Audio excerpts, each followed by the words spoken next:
My wife cheated on me and ended up in the hospital. Everyone asks me to forgive her, but my decision to leave her is irrevocable. My life until recently was gliding along the tracks of normality. That daily routine that is sometimes appreciated and other times feels monotonous, but which at the end of the day was my reality. At 37 years old, married to my wife, also of the same age, we shared a house, memories, and a life built over many years. We were a marriage with the typical ups and downs, but we had always known how to pull together, overcome obstacles, and move forward. Our twin children, all grown up at 19 and in college, were our pride, the tangible proof that we had done something right in this world. Every day was another piece of the same puzzle. Established routines, jobs, dinners, conversations about daily life. Nothing out of the ordinary. Even when my wife announced she had a 2-day work trip, we took it with the usual naturalness, a farewell kiss in the morning, a have a good trip, and each of us to our responsibilities. The day passed without incident. At the office, everything was as usual. Upon returning home, I made myself dinner, quietly, enjoying the silence her absence left. A silence that would soon turn unsettling. I was finishing dinner when the phone rang. It was my mother-in-law. "Hello," I answered in a relaxed tone, expecting the typical conversation about how her day was going. But her voice on the other end of the line was shaky, broken. You have to come to the hospital quickly," she managed to say with difficulty. My heart leaped. What is wrong? What happened?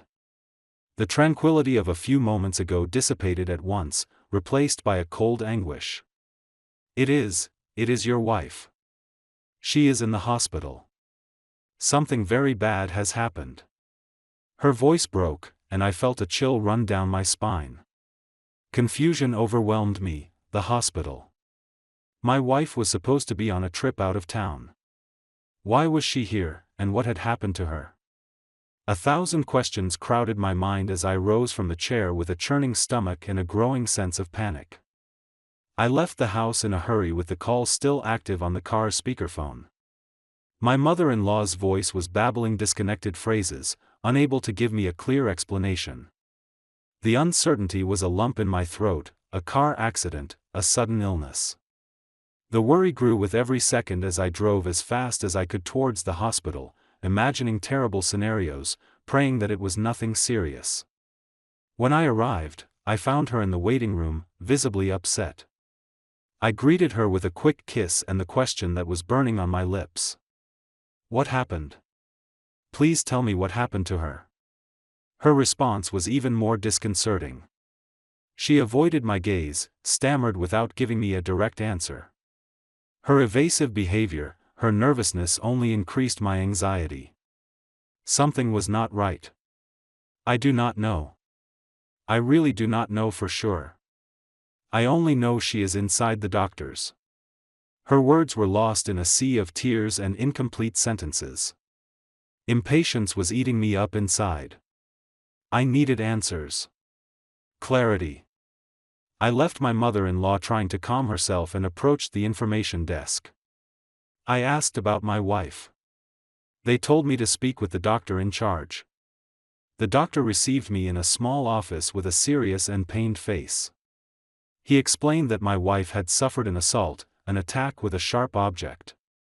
He told me about several wounds, the seriousness of the initial situation, how they had managed to stabilize her.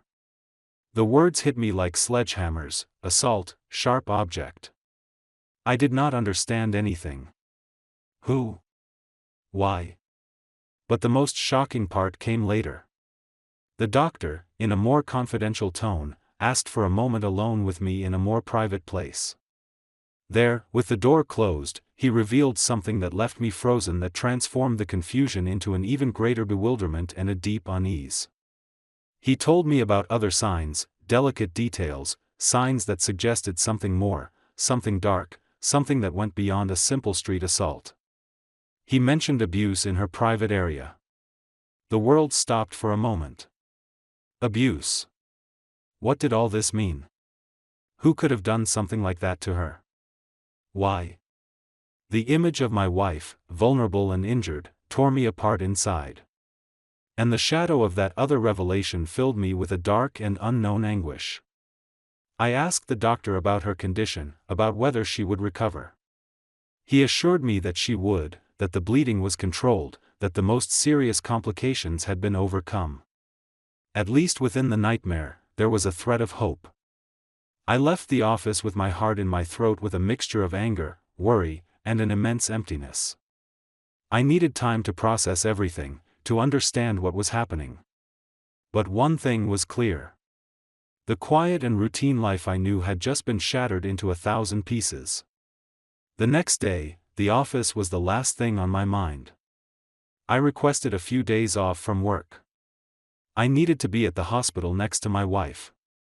Although the confusion and the doctor's dark revelation still echoed in my head, the responsibility and concern for her health, despite everything, came first. Thus began some strange days in a hospital bubble. I settled into a routine of constant visits, trying to be a support for her. Although inside a whirlwind of emotions tossed me about relentlessly, I saw her physically better, recovering slowly from her wounds. I talked to her about trivial things, trying to maintain normality. Although the emotional distance between us was becoming more and more palpable. It was as if an invisible wall had been erected, separating us. In those days at the hospital, I became a shadow of my former self, attentive to her needs, but distant in my feelings. I accompanied her. I brought her things. I spoke with the doctors. But I avoided delving into what had happened. The conversation about the attack, about what had really happened, was a taboo subject between us.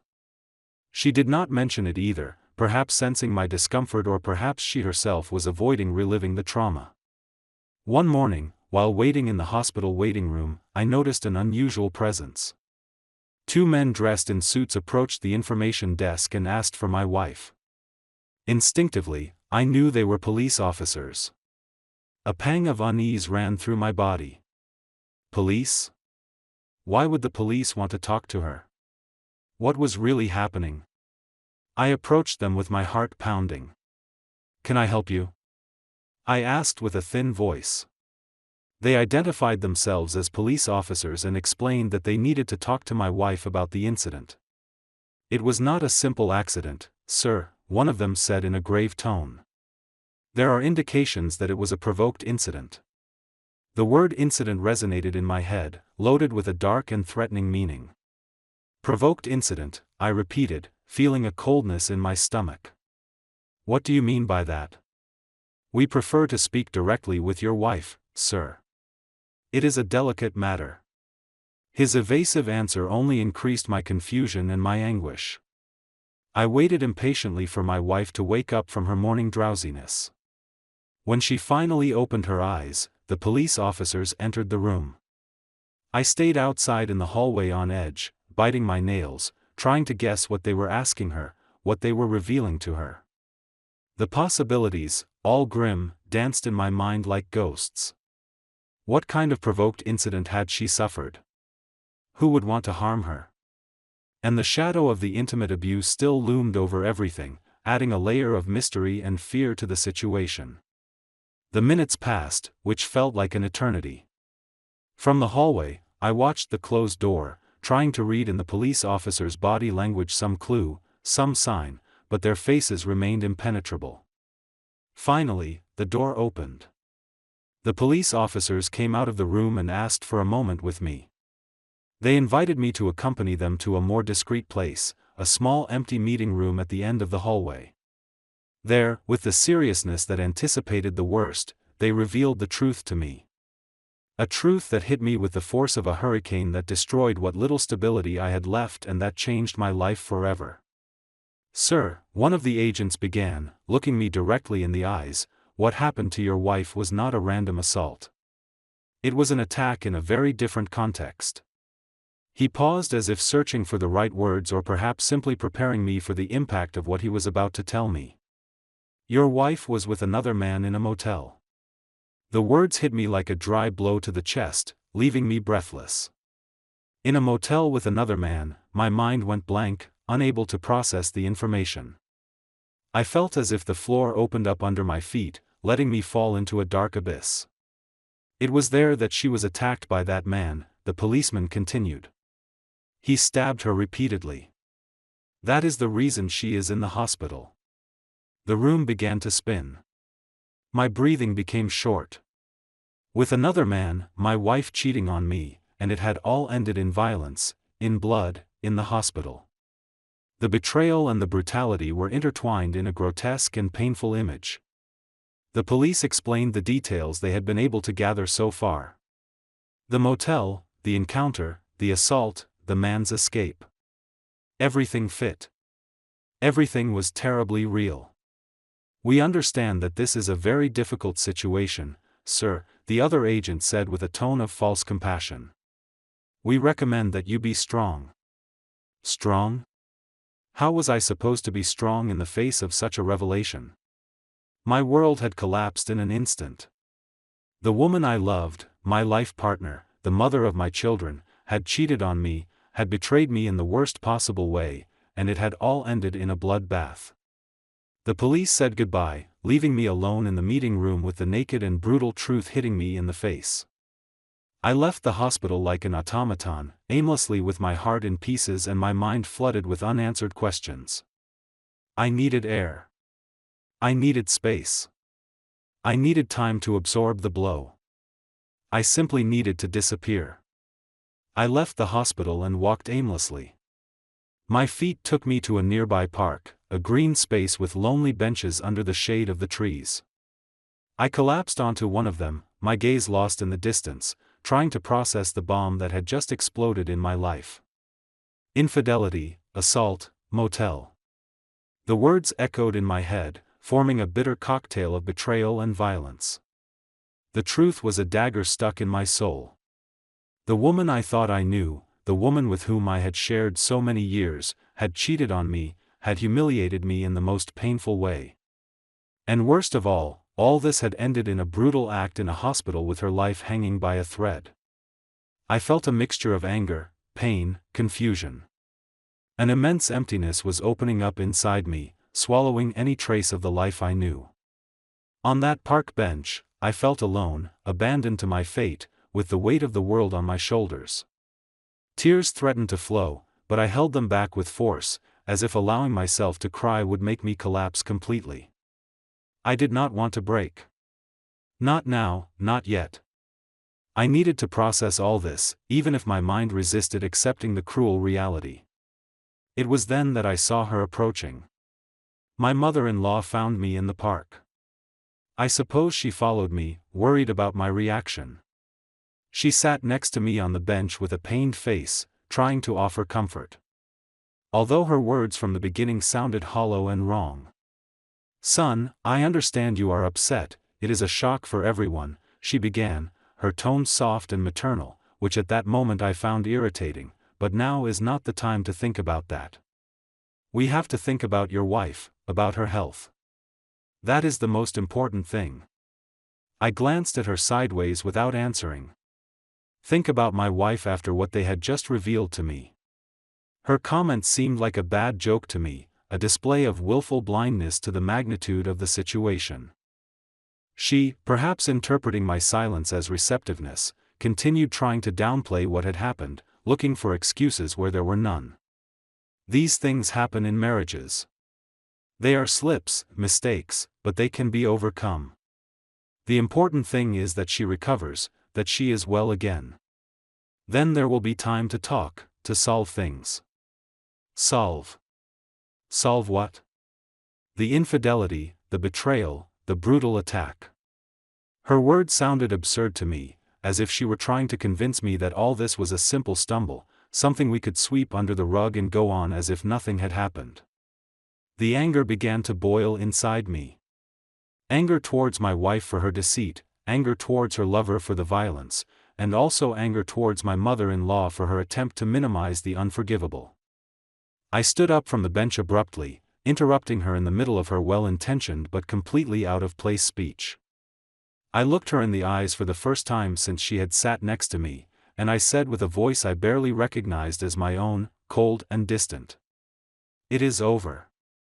My mother-in-law looked at me with disbelief, not understanding the weight of those two words. What is over, son?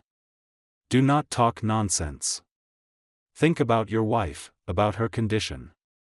Do not be selfish now. Her tone rose, moving from comfort to reproach, but I was no longer willing to listen. Everything is over, I repeated with more firmness. There is nothing to solve. It is over. I left her in the park with her shouts and reproaches echoing in my ears. I did not care what she thought, what she said.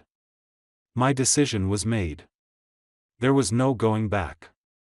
I returned home with the same feeling of emptiness and confusion, but now accompanied by a cold and painful determination. At home, I sought refuge in my study, that space that had always been my sanctuary.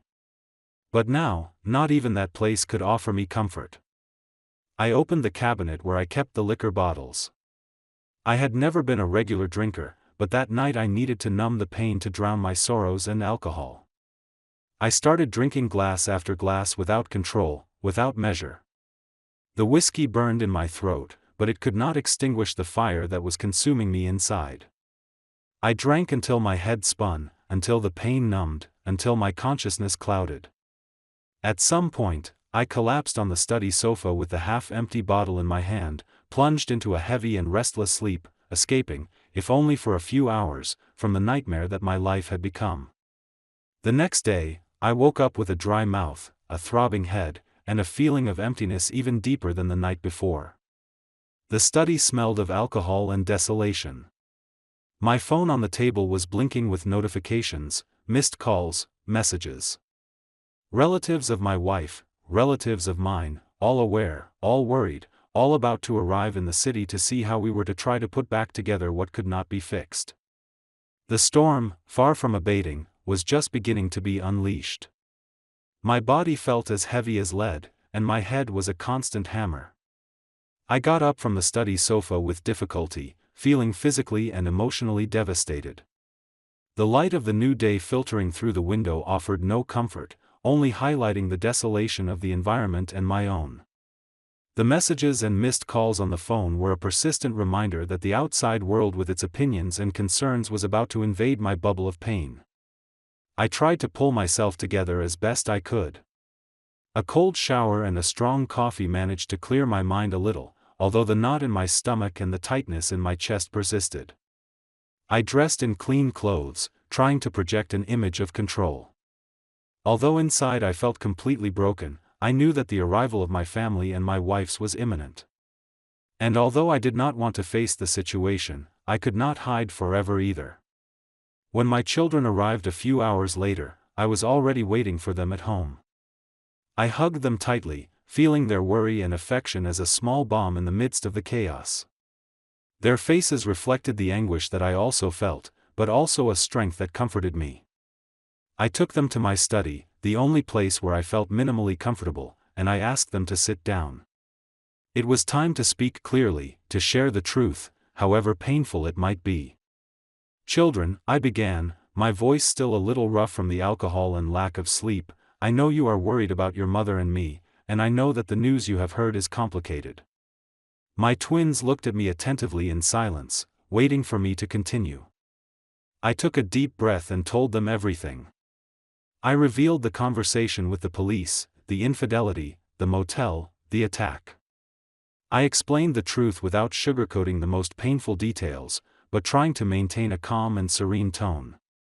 I needed them to understand the situation, to understand the reason for my pain and the magnitude of the betrayal. They listened in silence with pale faces and eyes full of disbelief. When I finished speaking, the silence lingered for a few moments, dense and heavy. Then my daughter, with a trembling voice, was the first to break it. "Dad, is all that true? Did Mom really do that?" I nodded slowly, my gaze lowered. "Yes, children, it is the truth." I saw tears well up in their eyes, but also an expression of contained anger. My son, always the more reserved one, spoke with a firm voice, although the shock was noticeable. "Dad, we are in shock. We do not know what to say. We are worried about Mom, about her health. We understand that the situation is terrible, but we want her to be okay." I looked at them with gratitude. Their concern for their mother despite everything showed me the nobility of their hearts. "I know, children, I also want your mother to recover, but I also need you to understand what this means for me." My daughter nodded, wiping away her tears. "We understand, Dad. It is horrible. We cannot imagine how you feel. But what are you going to do?" I took a deep breath. "I do not know yet, children. I need time to think about it, but I promise you that I will make a decision when your mother is better, more recovered. I do not want this to affect her health now. But I also cannot continue living as if nothing has happened." I offered them a sincere look, seeking their understanding and support. "I need you to know that I love you very much and that whatever happens, you are the most important thing to me, and that any decision I make, I will make it thinking also of you." My children got up and hugged me tightly. "We support you, Dad," my son said firmly. "We are with you in whatever you decide." His words were a balm to my wounded soul. Feeling their support, their understanding, gave me the strength to face what was coming. We decided to go to the hospital together. Upon arrival, the atmosphere was tense. My wife's relatives were already there in the waiting room, talking in low voices with looks of concern and reproach. When they saw us enter, the silence became even denser. They greeted my children with some warmth, but they gave me cold and accusing looks. It was evident that the news of the infidelity had spread among them, and that they considered me the culprit of the situation. My children approached them and accompanied them to their mother's room. I lagged behind, feeling the penetrating stares fixed on my back. When the twins entered the room, the volume of the voices rose slightly. I could hear fragments of conversation, reproaches, complaints. It was evident that they were confronting my wife about what had happened. After a few minutes, my children came out of the room. Both had red and swollen eyes from tears. They approached me with distraught faces. "Dad," my daughter began with a choked voice, "Mom's relatives are very angry with you. They have complained to us about how you are behaving. They say you have no heart, that you do not think about Mom." My anger, which had been contained until that moment, began to surface. So I replied with a sarcastic and bitter tone. And what did they expect? That I thank them for the favor their daughter has done me? That I congratulate her for her infidelity and for the attack she suffered? My son tried to calm things down. "Dad, please do not get any angrier. We understand you are hurt, but do not make things worse." "Make things worse?" I repeated with disbelief. Do they really think things can be worse than they already are? My wife cheats on me, humiliates me, ends up stabbed in a motel, and now I am the bad guy. My voice rose, unable to contain the anger and pain any longer. They should mind their own business. They should not meddle in my marriage. It is none of their business what happens between my wife and me, and they certainly have no right to judge me or tell me how I should behave. My wife's relatives, who had heard my outburst from the end of the hallway, approached with furious faces. One of my brothers-in-law, with a face red with anger, stood in front of me with a threatening attitude. "How dare you talk like that? Can you not see how my sister is suffering? Do you not have a bit of humanity?" "Humanity?" I laughed bitterly. "Humanity is what your sister lacked when she cheated on me. Humanity is what her lover lacked when he stabbed her. Do not come to me now talking about humanity because you have no idea what I am going through." I looked at them with contempt, with anger, with the pain raw on my skin. This is my marriage, my life, and you have no right to meddle or to have an opinion. So, I ask you to stay out of it because if you get involved in my affairs, you're going to have serious problems with me. And I am not willing to tolerate disrespect from anyone, much less from you, who think you are morally superior to me. Silence took over the hallway. My brothers-in-law and sisters-in-law looked at me with hatred and fury, but none of them dared to respond. I had put them in their place. I had made it clear that I was not going to let them judge me or tell me how I should feel or act. My pain was mine. My decision was mine, and no one had the right to question it. After the tense confrontation, my wife's relatives retreated to a corner of the waiting room, murmuring among themselves with looks of resentment towards me. My children, visibly affected by the scene, approached me cautiously. After my children came out of the room crying, they approached me with reddened eyes and asked me with a barely audible voice, "Dad, you go in too, please, but do not be so hard on Mom. She is very delicate right now." Their words, although laden with concern for their mother, touched a sensitive chord in me. Despite all the pain and anger, I knew I should not vent my fury on her in her vulnerable state. I nodded in silence and prepared to enter. As I crossed the threshold of the room, I felt a knot in my stomach. Just a few days ago, this was the place where I was consumed with worry for the woman I loved. Now, looking at her in that hospital bed, I only felt disgust. Yes, disgust. That was the word that best described the mixture of repulsion and disappointment that was invading me. An uncomfortable silence spread between us. She looked at me with moist eyes, waiting perhaps for some reaction, some word. I, on the other hand, just sat in a chair next to the bed without saying anything, observing her with a distant coldness. Finally, it was she who broke the silence, and she did it in the most unexpected way, with a trivial question, as if we were having a daily conversation, as if nothing had happened. How are you?" she asked with a thread of a voice, trying to force a smile. "Have you eaten anything?" Her question, so out of place, so alien to the emotional storm that enveloped us, left me dumbfounded. Did she really think we could talk about the weather or dinner after everything that had happened? I looked her straight in the eye and let out the question that was burning inside me, the one that summarized all my pain and my confusion.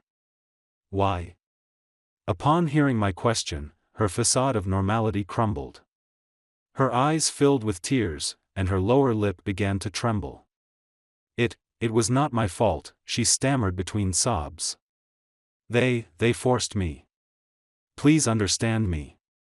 I love you. Only you." The tears ran freely down her face as she tried to grab my hand. I remained motionless without responding, without reciprocating her gesture. Her words, her crying, no longer moved me.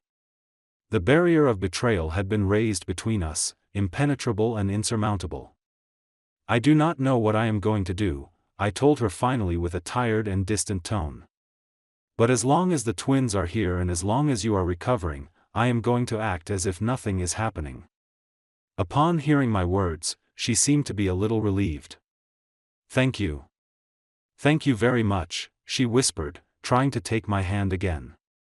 "But please forgive me." She began to beg, to plead for my forgiveness with her voice, choked with tears. I gently withdrew my hand, avoiding her contact. "Do not stress yourself out anymore. Now," I told her coldly. "You are still weak. Recover." And without saying more, I got up from the chair and left the room, leaving her immersed in her crying and her belated repentance. Upon leaving, my children were waiting for me with anxious looks. I told them simply, "If you want to stay, stay. I have things to do." They did not fully understand my attitude, but they did not insist either. As I walked away, I felt the accusing glares of my wife's relatives fixed on my back, but I no longer cared. I had reached a point of absolute indifference to their opinions and judgments. I left the hospital and took out my phone. I needed answers.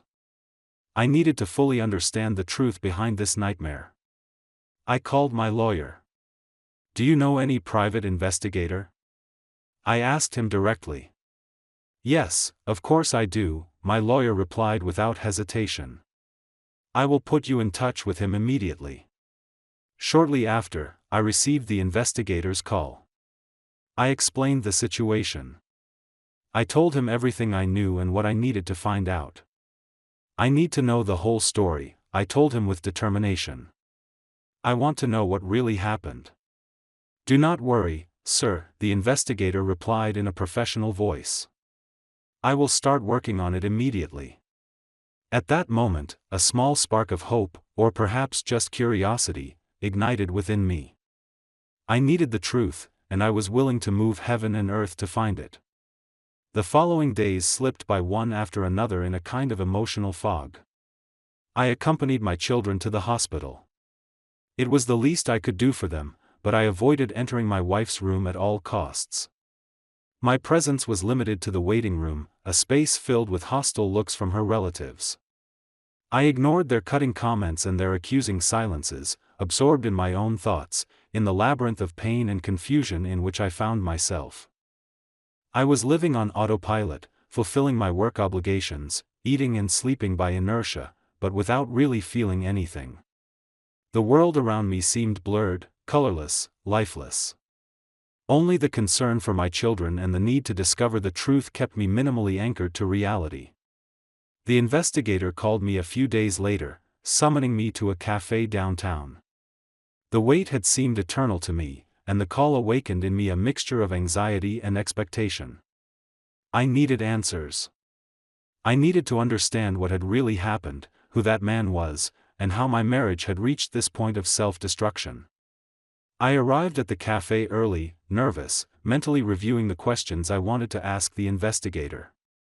When he arrived, punctual and with a leather briefcase in his hand, I noticed in his gaze a seriousness that anticipated that the news would not be good. We sat at a secluded table in a quiet corner of the place. After the formal greetings, the investigator opened his briefcase and took out a thick folder. "Sir," he began, his voice grave, "I have thoroughly investigated your wife's case, and I am sorry to tell you that the situation is indeed very complicated." My heart sped up. "What have you discovered?" I asked impatiently, holding my breath. The investigator opened the folder and showed me a series of black and white photographs. "Thanks to my contacts and the police," he explained, "I have managed to get access to the videotapes from the motel that night." The photographs showed blurry, grainy images, but clear enough to understand what they represented. "Here is your wife," the investigator pointed out, indicating a woman in one of the images entering the motel with a man. They were holding hands, very affectionate, kissing like a normal couple. I looked at the photos with a churning stomach. Seeing my wife so smiling and affectionate with another man was like a stab in the soul. The betrayal materialized before my eyes in those cold, impersonal images. "They entered the room at a certain time," the investigator continued. "And then, 2 hours later, this man," he pointed to another photo where a man was seen running out of the motel with dark stains on his clothes, ran out, visibly bloodied. Shortly after, the motel receptionist entered the room and called the police and emergency services. You know the rest of the story. I looked away from the photographs, feeling nauseous. "And who is that man?" I asked with a thin voice. The investigator turned the page in the folder. "Thanks to your wife's testimony to the police, we were able to identify him. His name is," he consulted a document, "fictitious name of the lover, and he is a co-worker of your wife." The information hit me like a sledgehammer. A co-worker, someone from her daily environment. The betrayal became even closer, more intimate, more repulsive. "We investigated further," the investigator continued, "and we spoke with several co-workers of both of them. They confirmed that they had been in a relationship for several months. Apparently, they were seen together, although they tried to be discreet. They also told us that they had fights from time to time, especially due to the man's jealousy. They say he is a controlling and aggressive type." The investigator paused and then added with an even graver tone, "Since the incident, this man has not returned to work. Nobody knows where he is. It seems he has vanished." I remained silent, processing all the information. The raw and merciless truth was unfolding before me like an infernal map. My wife had cheated on me with a co-worker for months, and that extramarital relationship had ended in violence, in a brutal and premeditated attack. "Do you have anything else?" I asked with a thin voice, although I feared the answer. The investigator nodded slowly. Yes, sir. There is something else. This man, fictitious name of the lover, is also married and has children. The last revelation left me speechless. Not only had my wife cheated on me, but she had also participated in the destruction of another family. The magnitude of the betrayal, the moral baseness of the situation overwhelmed me. I thanked the detective for his work, paid his fees, and left the cafe staggering. With the folder full of evidence in my hands, and my heart shattered into 1,000 pieces, I returned home, and there, in the solitude of my study, I sank back into alcohol and tears, drowning my sorrows in the bitterness of the discovered truth. The night would be long and dark. In the solitude of my new apartment, after the stormy night, I woke up with an unusual mental clarity. The folder with the investigator's evidence was no longer just a testimony of pain, but the map to my vindication. The betrayal would not go unpunished. I would not seek physical violence. That was not in my nature, but justice in my own way would be served. With a steely determination, I went to my lawyer's office. I reiterated my decision for a divorce, but this time with a different nuance. It was no longer just a personal need, but an act of justice.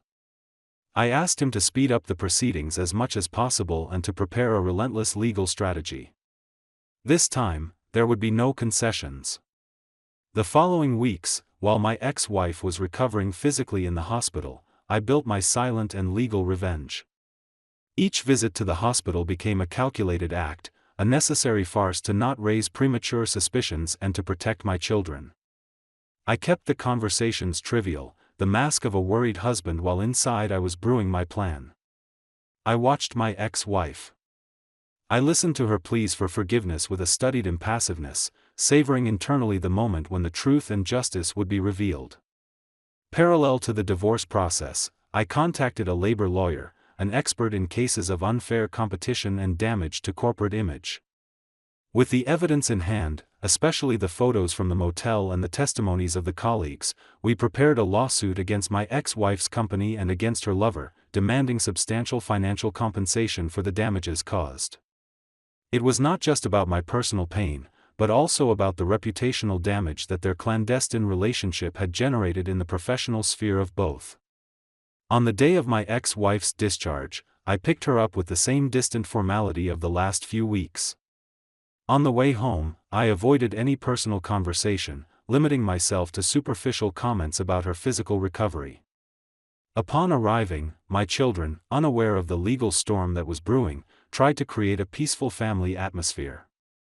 I allowed them that illusion for a few days, knowing that soon the truth would come to light, but I wanted to protect them from direct confrontation at the most heated moment of the conflict.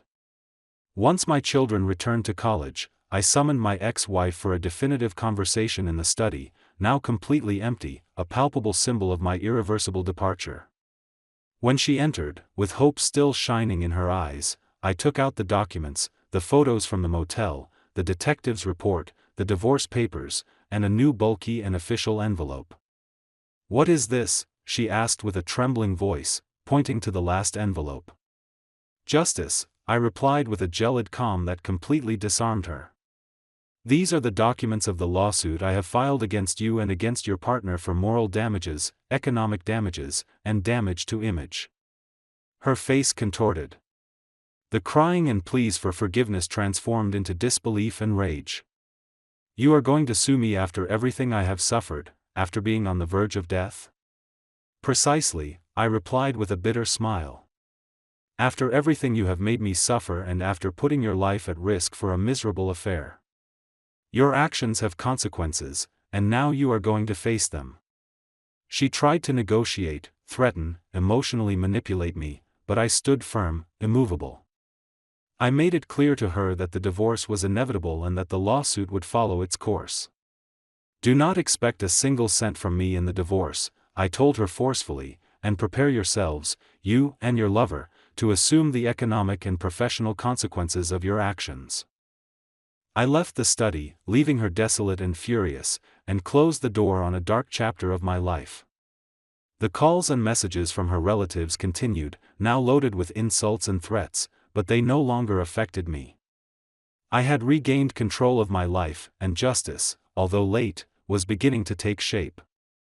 The divorce process was long and contentious, as she wished, but the labor lawsuit was advancing solidly, backed by irrefutable evidence.